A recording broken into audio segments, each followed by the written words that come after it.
श्री कृष्ण गोविंद हरे मुरारी, हे नाथ नारायण वासुदेवा। श्री कृष्ण गोविंद हरे मुरारी, हे नाथ नारायण वासुदेवा। हे नाथ नारायण वासुदेवा, हे नाथ नारायण वासुदेवा। श्रीमद्भागवत चतुर्थ स्कंध अथ सप्तदशोऽध्याय। महाराज पृथु का पृथ्वी पर कुपित होना और पृथ्वी के द्वारा उनकी स्तुति करना। मैत्रेय उवाच। एवं स भगवान् वैन्यः ख्यापितो गुणकर्मभिः छन्दयामास तान् कामे प्रतिपूज्याभिनन्द्य च। ब्राह्मण प्रमुखान् वर्णान् भृत्यामात्य पुरोधसः पौरांजान पदान श्रेणी प्रकृति समपूजयत। श्री मैत्रेय जी कहते हैं, इस प्रकार जब वंदी जन ने महाराज पृथु के गुण और कर्मों का बखान करके उनकी प्रशंसा की, तब उन्होंने भी उनकी बड़ाई करके उन्हें मनचाही वस्तुएं देकर संतुष्ट किया। उन्होंने ब्राह्मणादि चारों वर्णों, सेवकों, मंत्रियों, पुरोहितों, पूर्ववासियों, देशवासियों, भिन्न भिन्न व्यवसायियों तथा अन्यान्य आज्ञानुवर्तियों का भी सत्कार किया। विदुर उवाच। कस्माद्धार गोरूपं धरित्री बहुरूपिणी, या दुदोह पृथुस्तत्र को वत्सो दोहनं च किं।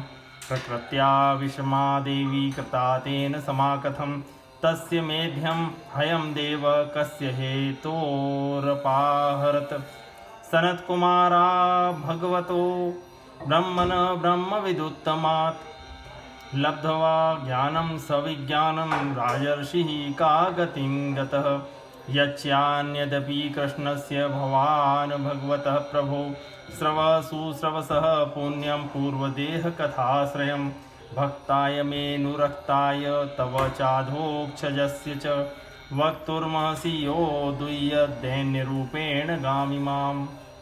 विदुर जी ने पूछा, ब्रह्मन, पृथ्वी तो अनेक रूप धारण कर सकती है, उसने गौ का रूप ही क्यों धारण किया? और जब महाराज पृथु ने उसे दुहा तब बछड़ा कौन बना और दुहने का पात्र क्या हुआ? पृथ्वी देवी तो पहले स्वभाव से ही ऊंची नीची थी, उसे उन्होंने समतल किस प्रकार किया? और इंद्र उनके यज्ञ संबंधी घोड़े को क्यों हर ले गए? ब्रह्म ज्ञानियों में श्रेष्ठ भगवान सनत कुमार जी ने ज्ञान से ज्ञान और विज्ञान प्राप्त करके वे राजर्षि किस गति को प्राप्त हुए? पृथु रूप से सर्वेश्वर भगवान श्री कृष्ण ने ही अवतार ग्रहण किया था, अतः पुण्य कीर्ति श्री हरि के उस पृथु अवतार से संबंध रखने वाले जो और भी पवित्र चरित्र हों, वे सभी आप मुझसे कहिए। मैं आपका और श्री कृष्णचंद्र का बड़ा अनुरक्त भक्त हूँ। सूत उवाच। चोदितो वधुरेणैवं वासुदेव कथां प्रति, प्रशस्य तं प्रीतवना मैत्रेय प्रत्यभाषत। मैत्रेय उवाच। यदाभिषिक्तः पृथुरङ्गविप्रय, रामन्त्रितो जनतायाश्च पालः। प्रजानिरन्ये क्षितिपृष्ठेत्य, क्षुच्छाम देहापति भव्यवोचन। वयं राजं जाठरेणाभितप्ता, यथाग्निना कोटरस्थेन वृक्षा। या मध्ये याता शरणं शरण्यं, यसादितो वृत्तिकरपतिर्नः। तन्नो भवानी हतुरातवेन्न, क्षुधार्दितानां नरदेवदेव। यावन्ननङ्क्ष्यामः उज्झितोर्जा, वार्तापतिस्त्वं किल लोकपालः। श्री सूत जी कहते हैं, जब विदुर जी ने भगवान वासुदेव की कथा कहने के लिए इस प्रकार प्रेरणा की, तब श्री मैत्रेय जी प्रसन्न चित्त से उनकी प्रशंसा करते हुए कहने लगे। श्री मैत्रेय जी ने कहा, विदुर जी, ब्राह्मणों ने भगवान पृथु का राज्याभिषेक करके उन्हें प्रजा का रक्षक उद्घोषित किया। इन दिनों पृथ्वी अन्नहीन हो गई थी, इसलिए भूख के कारण प्रजाजनों के शरीर सूखकर कांटे हो गए थे। उन्होंने अपने स्वामी पृथु के पास आकर कहा, राजन, जिस प्रकार कोटर में सुलगती हुई आग से पेड़ जल जाता है, उसी प्रकार हम पेट की भीषण ज्वाला से जले जा रहे हैं। आप शरणागतों की रक्षा करने वाले हैं, और हमारे अन्नदाता प्रभु बनाए गए हैं, इसलिए हम आपकी शरण में आए हैं। आप समस्त लोगों की रक्षा करने वाले हैं, आप ही हमारी जीविका के भी स्वामी हैं। अतः राज राजेश्वर, आप हम क्षुधा पीड़ितों को शीघ्र ही अन्न देने का प्रबंध कीजिए। ऐसा न हो कि अन्न मिलने से पहले ही हमारा अंत हो जाए। मैत्रेय उवाच तथु प्रजानां करुणं निशम्य परिदेवितं दीर्घं दध्यो कुरु श्रेष्ठ निमित्तं सोन्न वपद्यत इति व्यवस्थितो बुद्ध्या प्रगृहीत शरासनः सन्दधे विशिखं भूमे क्रुद्ध स्त्री पुरहा यथा प्रवेपमाना धरणी निशाम्योदायुधं च तं गौ सत्यपा द्रवद्गीता मृगीव मृगयुद्रुता तामन्वधावत्द्वैन्य कुपितोऽत्यरुच्छे रुणेक्षणः शरं धनुषि संधाय यत्र यत्र पलायते सा दिशो विदिशो देवी रोदसी चान्तरं तयोः धावन्ति तत्र तत्रैनं ददर्शानुध्यतायुधं लोके नाविन्दत त्राणं वैन्यान् मृत्योरिव प्रजा त्रस्ता तदा नीवव्रते हृदयेन विदूयता उवाच च महाभागं धर्मज्ञापन्नवत्सल त्राहि माममी भूतानां पालने वस्थितो भवान् स त्वं जिघाससे कस्मादिनां कृतकिल्बिषाम् अहर्निच्य कथं योषां धर्मज्ञ इति यो मतः प्रहरन्ति न वै स्त्रीषु कृतागः स्वपि जन्तवः किमुत त्वद्विधा व्राजनकरुणा दीनवत्सलः मा विराटया जरां नावं यत्र विश्वं प्रतिष्ठितम् आत्मानं च प्रजाश्चेमा कथं भसी धास्यसि। श्री मैत्रेय जी कहते हैं, कुरुवर प्रजा का करुण क्रुंदन सुनकर महाराज पृथु बहुत देर तक विचार करते रहे। अंत में उन्हें अन्नाभाव का कारण मालूम हो गया। पृथ्वी ने स्वयं ही अन्न और औषधियों को अपने भीतर छिपा लिया है। अपनी बुद्धि से इस बात का निश्चय करके उन्होंने अपना धनुष उठाया और त्रिपुर विनाशक भगवान शंकर के समान अत्यंत क्रोधित होकर पृथ्वी को लक्ष्य बनाकर बाण चढ़ाया। उन्हें शस्त्र उठाए हुए देख पृथ्वी कांप उठी और जिस प्रकार व्याघ्र के पीछा करने पर हरिणी भागती है, उसी प्रकार वह डरकर गौ का रूप धारण करके भागने लगी। यह देखकर महाराज पृथु की आंखें क्रोध से लाल हो गई। वे जहाँ जहाँ पृथ्वी गई वहाँ वहाँ धनुष पर बाण चढ़ाया उसके पीछे लगे रहे। दिशा विदिशा स्वर्ग पृथ्वी और अंतरिक्ष में जहाँ जहाँ भी वह दौड़ कर जाती, वहीं उसे महाराज पृथु हथियार उठाए अपने पीछे दिखाई देते। जिस प्रकार मनुष्य को मृत्यु से कोई नहीं बचा सकता, उसी प्रकार उस त्रिलोकी में वेन पुत्र पृथु से बचाने वाला कोई भी न मिला। तब वह अत्यंत भयभीत होकर दुखित चित्त से पीछे की ओर लौटी और महाभाग पृथु जी से कहने लगी, धर्म के तत्व को जानने वाले शरणागत वत्सल राजन, आप तो सभी प्राणियों की रक्षा करने में तत्पर हैं, आप मेरी भी रक्षा कीजिए। मैं अत्यंत दीन और निरपराध हूँ, आप मुझे क्यों मारना चाहते हैं? इसके सिवा आप तो धर्मज्ञ माने जाते हैं, फिर मुझ स्त्री का वध आप कैसे कर सकेंगे? स्त्रियां कोई अपराध करें तो साधारण जीव भी उन पर हाथ नहीं उठाते, फिर आप जैसे करुणामय और दीनवत्सल तो ऐसा कर ही कैसे सकते हैं? मैं तो एक सुदृढ़ नौका के समान हूँ, सारा जगत मेरे ही आधार पर स्थित है। मुझे तोड़कर आप अपने को और अपनी प्रजा को जल के ऊपर कैसे रखेंगी? पृथुर्वाच वसुधे त्वां वदिष्यामि मच्छासन परांगुखीं भागं बहिर्षि या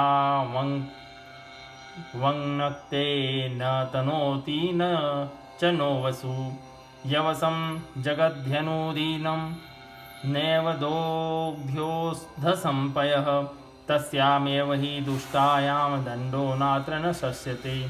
त्वं खल्वोषधीबीजानि पाकसृष्टानि स्वयंभुवा न मुञ्चस्यात्मरुद्धानि मामवज्ञाय मन्दधि अमूषां च्युत्परीना तानामार्तानां परिदेवितं शमयिष्यामि मद्वाणेर्भिन्ना यास्तव मेधसा पुमान योषिदुतक्लीब आत्मसंभावनोधमः भूतेषु निरनुक्रोशो नृपाणामत त्वदधोवधः त्वां स्तब्धां दुर्मदां नीत्वा मायागाम तिलशः शरे आत्मयोगबलेन्नेमा धारयिष्यात्मयं प्रजाः एवं मन्युमयीं मूर्ति कृतान्तमिव बिभ्रतं प्रणता प्राञ्जलिप्राह मयि संजात वे पथुः। महाराज पृथु ने कहा, पृथ्वी तो मेरी आज्ञा का उल्लंघन करने वाली है। तू यज्ञ में देवता रूप से भाग तो लेती है, परंतु उसके बदले में हमें अन्न नहीं देती, इसलिए आज मैं तुझे मार डालूंगा। तू जो प्रतिदिन हरी हरी घास खा जाती है और अपने धन का दूध नहीं देती, ऐसी दुष्टता करने पर तुझे दंड देना अनुचित नहीं कहा जा सकता। तू नासमझ है। तूने पूर्व काल में ब्रह्मा जी के उत्पन्न किए हुए अन्नादि के बीजों को अपने में लीन कर लिया है, और अब मेरी भी परवाह न करके उन्हें अपने गर्भ से निकालते नहीं। अब मैं अपने बाणों से तुझे छिन्न भिन्न कर तेरे इस मेदे से इन क्षुधातुर और दीन प्रजाजनों का करुण क्रंदन शांत करूंगा। जो दुष्ट अपना ही पोषण करने वाला तथा अन्य प्राणियों के प्रति निर्दय हो, वह पुरुष, स्त्री अथवा नपुंसक कोई भी हो, उसका मारना राजाओं के लिए न मारने के ही समान है। तू बड़ी गर्वीली और मदोन्मत्ता है। इस समय माया से ही यह गौ का रूप बनाए हुए है। मैं बाणों से तेरे टुकड़े टुकड़े करके अपने योग बल से प्रजा को धारण करूंगा। इस समय महाराज पृथु काल की भांति क्रोधमयी मूर्ति धारण किए हुए थे। उनके ये शब्द सुनकर धरती कांपने लगी और उसने अत्यंत विनीत भाव से हाथ जोड़कर कहा, धरोवाच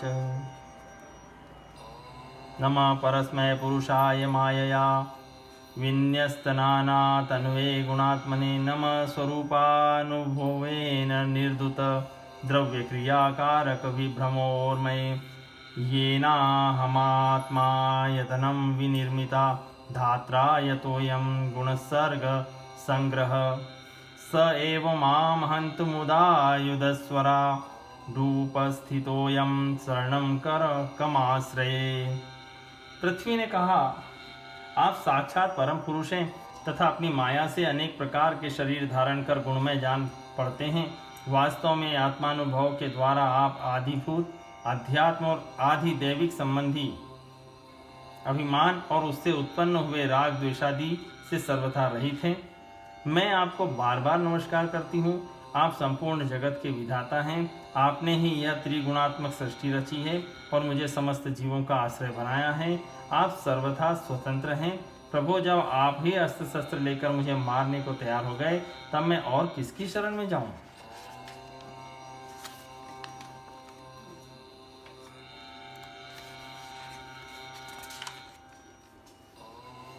य एतदादावसृज्य चराचरं स्वमाययात्माश्रयया वितर्क्यया तयेव सोऽयं किल गोप्तमुद्यत कथं नु मां धर्मपरो जिघांसति नूनं बतेशस्य समीहितं जने स्तवन्मायया दुर्जया कृतात्मभिः न लक्ष्यते यस्त्वकरोदकारयद् योनेक एकः परतश्चैश्वरः सर्गादियोऽस्यानुरुणद्धि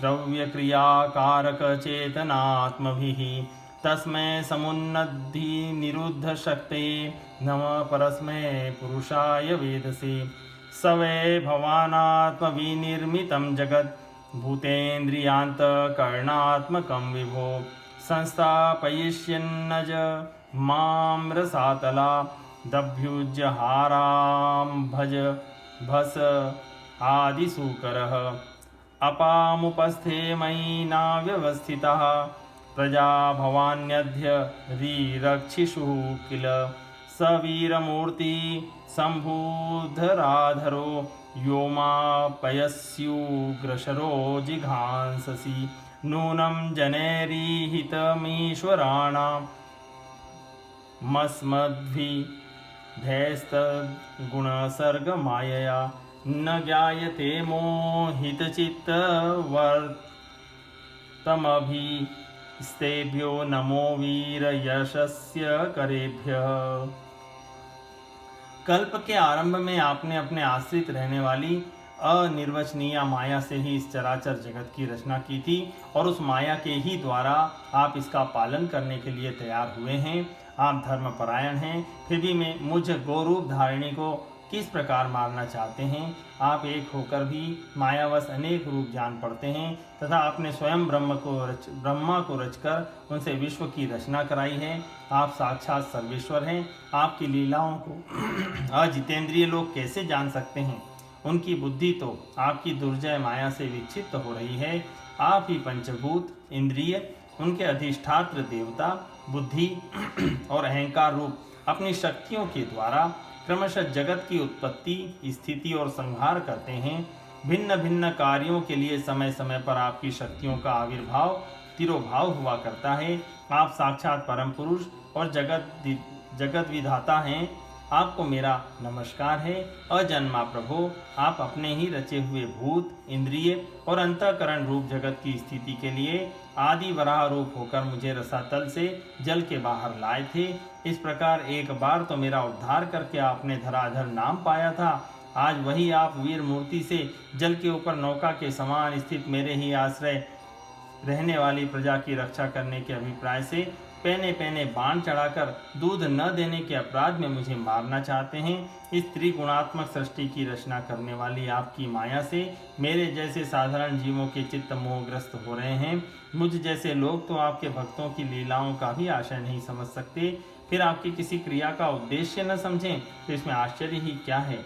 अतः जो इंद्रिय संयम आदि के द्वारा वीरोचित यज्ञ का विस्तार करते हैं, ऐसे आपके भक्तों को भी नमस्कार है। इति श्रीमद्भागवते महापुराणे पारमहंस्यां संहितायां चतुर्थे स्कंदे पृथुविजये धरित्री निग्रहो नाम सप्तदशोऽध्याय सम्पूर्णम्।